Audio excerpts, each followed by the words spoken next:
여러분 안녕하십니까? 행정법을 가장 쉽게 설명드리는 컴팩트 행정법 장지혁입니다. 오늘은 이제 핵심 테마 OX 시작하는 날입니다. 제가 요 초반에 요 강의를 누가 들어야 되고 뭐 어떻게 활용해야 되는지 그거에 대해서 간단하게 설명을 드릴 건데 이게 되게 중요한 내용이니까 여러분이 이렇게 들으면서 중요한 내용이다라고 하면은 요 옆에다 적어 놓으세요. 그래서 뭐 포스트잇 같은데 이렇게 적어 놓고 나서 그다음에 이제 여러분이 수업을 이제 어떤 식으로 이제 활용해야 되는가 이제 그거를 잘 중간중간에 방향을 잘 잡으셔야 돼요. 그래야 가장 효율적으로 여러분이 요 강의를 활용하실 수 있습니다. 우선 이제 요 책 제가 다른 그 책 언박싱 영상에서도 말씀드렸지만 요 핵심 테마 OX는 행정법에서 출제가 집중되는 300개 테마를 선정해가지고 대표지문 딱 선정해놓고 이제 그거에 유사지문 어떻게 패러프레이징 되는지 그리고 여기와 관련되는 쟁점들 해가지고 이제 요 다방면으로 이렇게 선별을 해놨습니다. 그 얼마만큼의 유사도가 있는가 그거는 이제 제가 이렇게 감안을 해서 적당히 잘라놓긴 했는데 문제별로 이제 그 유사도라고 표현해야 될까? 그 유사도죠. 유사도가 어떤 거는 뭐 거의 막 90% 일치하는 것도 있고 어떤 거는 뭐 70, 50 막 이렇게 되는데 그건 적절히 제가 이제 문제 좀 많이 여러분이 풀어봐야 되니까 그거 고려해가지고 이렇게 배치해놨다니까 여러분은 일단 요 안에 있는 거 이렇게 연관해서 이해를 잘 해나가자 그렇게 접근하시면 되겠습니다. 총 지문 한 2,200개 정도 되고 이제 그 기본서에 있는 기본서 3,000제 이제 거기랑 일부 중복되는 것도 있고 또 새로운 것도 있고 그렇습니다. 근데 이 책은 이제 지문들을 테마 중심으로 묶어갖고 이제 새로운 관점으로 공부해보자라는 거기 때문에 겹치는 게 당연하죠. 그 기본 강의 때 있는 게 중요한 것들 선별해 놓은 거니까 결국 책 잘 활용하고 강의 잘 활용하시면 된다라는 겁니다. 뭐 2단 구성이나 이제 이런 거는 제가 저기서 보여드렸고 여러분 지금 다 책 갖고 계실 테니까 자 수강 대상이면은 이제 기본적으로 이제 기본 강의 한번 끝내고 요약 강의 한번 끝내고 요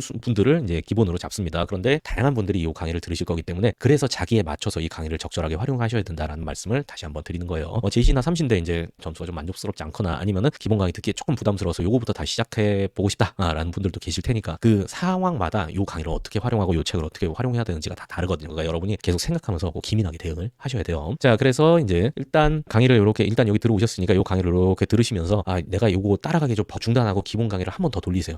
기초를 쌓는 거는 절대 돌아가는 거 아니에요. 제가 진짜 누누이 강조하고 합격자들도 후기에서 엄청 말하잖아요. 그러니까 요 기본기 쌓는 거는 여러분이 실력을 가장 많이 키울 수 있는 거니까 문제 푸는데 급급하지 마세요. 근데 이 문제풀이 무한 회독의 뽕에 빠져 있으면은 이 말이 잘 안 들려요. 이렇게 해서 이렇게 빠져나가. 근데 여러분 시행착오 겪고 나서 불합격의 몽둥이에 두드려 맞은 다음에 그때 정신 차리시는 것보다는 지금 제 말 속는 셈 치고 한번 하는 게 더 낫겠죠. 그리고 저는 항상 여러분을 위해서 여러분 편에서 얘기하는 사람입니다. 아닌 것 같나요?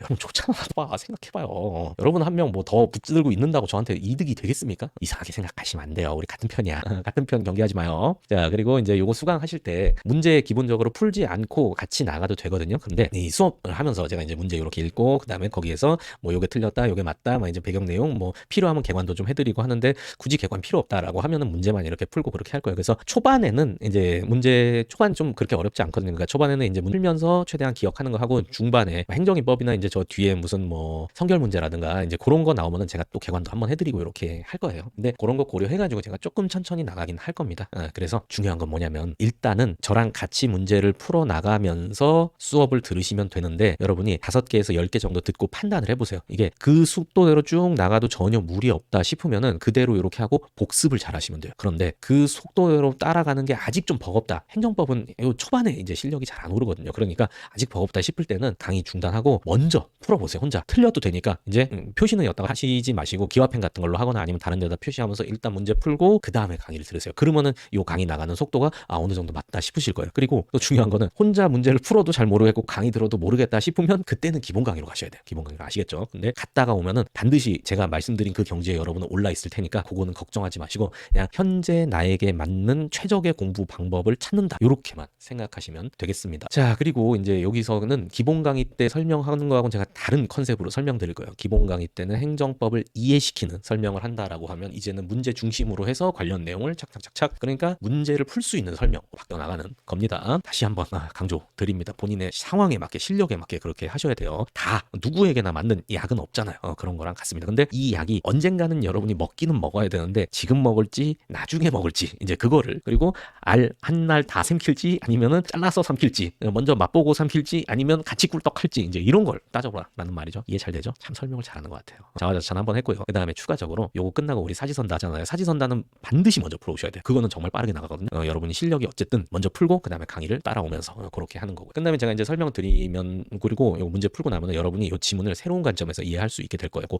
단어의 하나하나 의미까지 생각해가지고 최대한 이해한다 이런 컨셉으로 갈 거고요. 제가 다양한 방법, 수많은 방법으로 하나의 내용을 다양한 방법으로 설명드릴 거예요. 뭐 색깔이든 뭐 모양이든 맛이든 뭐 크기든 부피든 질량이든 무게든 막 이제 이런 걸로 다양하게 설명드릴 건데 그 중에서 여러분이 하나라도 이해하면 문제가 풀려요. 하나라도. 그리고 제가 이렇게 다양하게 설명드리는 거를 이렇게 저렇게 다 이해할 수 있게 되면 실력은 엄청 높아질 겁니다. 그러니까 이 강의도 한 번에 끝낸다라고 생각하지 마시고 너무 그러면 부담되니까 그다음 한 번 듣고 나중에 빨리 한 번 돌려야지 이제 그렇게 생각하면은 또 부담 없이 진도를 나가실 수 있을 거예요. 근데 항상 거기서 내가 모르는 거 많은데 진도에 급급하고 있는 거 아닌가 그건 항상 생각해 보셔야 돼요. 대충 보는 5회독보다 꼼꼼히 1회독, 2회독 한 다음에 그 다음에 시험 보는 게 차라리 더 나을 수 있어요. 차라리 회독을 10번 쌓는다라는 거는 기초가 쌓이고 나서 그때 착착착착 보면서 이해하는 거지 그냥 책장만 넘기는 거는 그거는 아무 의미 없습니다. 자 그리고 이제 요거 중간에 고난이 지문이 중간중간 있긴 한데 요 교재의 포인트는 핵심 테마예요. 테마 중심으로 해서 내가 이걸 명확히 이해한다. 그거를 생각하시고요. 요 책이 쉽게 느껴진다라고 하면은 공부 잘한 거예요. 공부 잘한 거. 그리고 근데 그렇게 뭐 여기 있는 게 그렇게 만만치는 않을 겁니다. 그러니까 요 책을 잘 활용하시면 여러분 실력에 진짜 도움이 될 거예요. 그리고 제가 강의는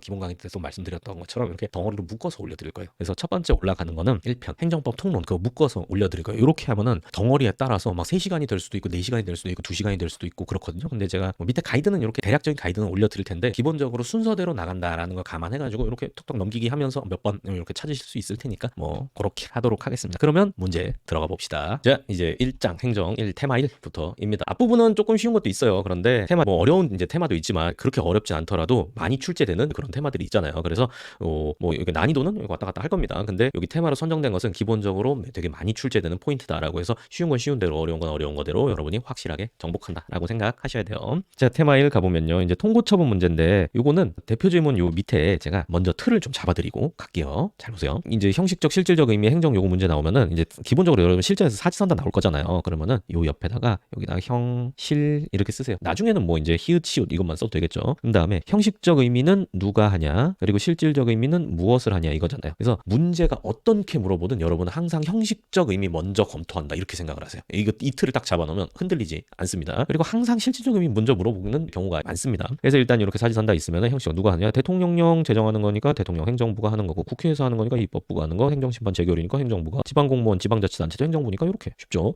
그 다음에 실질적 의미에서는 영의 제정이니까 법제정이구나 그러면 입법. 그리고 이 직원 임명 같은 경우에는 이제 이거죠. 법제정도 아니고 법판단도 아니고 그 외 나머지는 다 행정이다. 그러니까 이건 행정이죠. 요 밑에는 3번은 이제 법판단이니까 이제 사법이 되겠고 지방공무원 임명 같은 경우에는 이것도 저것도 아니니까 행정 이렇게 되죠. 근데 보세요. 자 여기서 보면 이제 형식적 의미의 요거 볼 때도 요거 먼저 판단하시면 돼요. 형식적 의미의 행정이 아닌 것은 이니까 보세요. 이거 형식적 의미의 행정이니까 행정 아닌 것은 이거잖아요. 정답 나왔네. 이렇게 되는 거예요. 얼마나 쉬워. 그리고 보세요. 여기서부터 판단하면은 이제 이렇게 되죠. 실질적 의미의 행정에 속하지만 그러면은 요거 아니고 요거 맞고 요거 아니고 이렇게 두 개 제낄 수 있죠. 그리고 형식적 의미의 행정이 아닌 것이니까 행정인 것은 행정이 아닌 것은 해서 이제 요걸 골라야 되는데 문제도 이제 이렇게 보고 나면 되게 헷갈리게 만들었다라는 걸 알 수 있죠. 이게 이런 출제 교수 머리 막 짜내가지고 어떻게 하면 틀릴까 이런 거 생각하면서 만든 겁니다.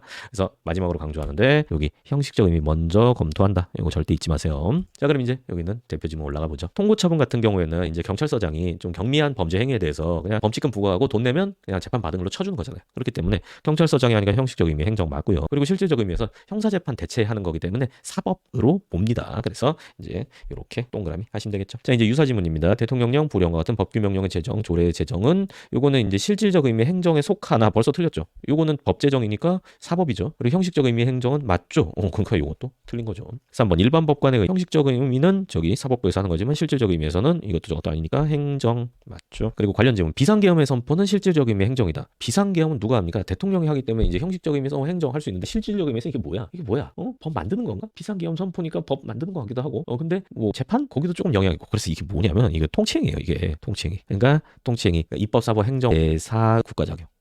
그렇기 때문에 이제 행정에 속하지 않는다 해서 X 이렇게 골라야 돼요. 그 다음에 이제 5번 대통령의 비상계엄 선포나 확대 행위는 고도의 정치적 군사적 성격을 지니고 있는 행위가 맞아요. 그래서 이거는 행위로 볼 수 없다니까 틀렸죠. 자 이렇게 됩니다. 자 테마 두 번째 통칭입니다. 남북정상회담의 개최는 통칭이다 맞죠. 그리고 남북정상회담 개최 고도의 정치적 성격 지니고 있는 행위다. 결국 똑같은 말이죠. 그러니까 이런 거 체크하시고 그 다음에 고도의 정치적 성격을 지닌 남북정상회담 개최 과정에서 정부의 승인 얻지 않고 북한에 송금한 거 요거 자체는 통칭이 아니어서 사법심사 대상이 된다 맞죠. 네 대법원은 남북정상회담 개최 과정 승인하지 않고 북한 측의 송금. 그러니까 이 송금이 키워드예요. 송금. 이거는 고도의 정치적 성격을 지니고 있는 행위를 할 것이므로 여기서 틀렸다는 걸 알 수 있죠. 눈 읽을 때는 기본적으로 이렇게 읽으셔야 됩니다. 여러분 시선이 뭐 이렇게 간다라고 하면은 잘못된 거예요. 그래서 기본적으로는 여기서부터 요렇게 읽는 거. 요거 약속이에요. 요거 안 되시는 분들 있어요.